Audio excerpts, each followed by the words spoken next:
Hi, my name is Maeve, and I led an LGBTQIA plus and ally space at a historically male camp for 8 to 14-year-olds.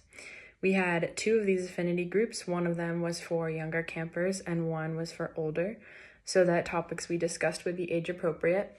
We specifically had the group for queer kids and allies so that anyone who wanted to come felt welcome without feeling pressure that they needed to out themselves to their peers as queer, either within the group or as a result of being seen attending the group.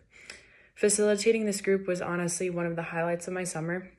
Kids were able to support each other and relate to each other's experiences, being picked on back home, having peers use homophobic language, or having complicated feelings about their futures and identities.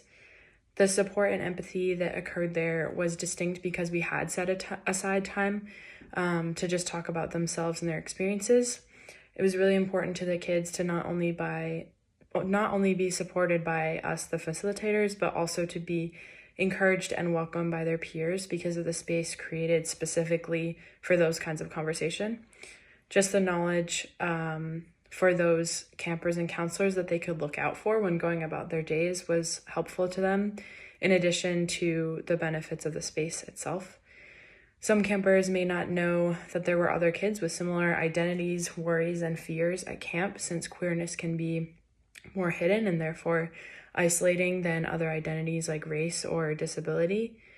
Our group worked well with a mix of free write and draw activities. Sometimes we would say a prompt and then they could do whatever they wanted with a couple minutes and a piece of paper or just thinking on their own. And we also had conversations in larger groups and also in one-on-ones between peers. I always tried to end each meeting with a positive question to pose to the group, like, how is your uniqueness a superpower?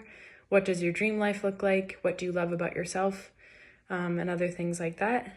And I found our affinity space to be really helpful and a warm, welcoming hour to look forward to each week.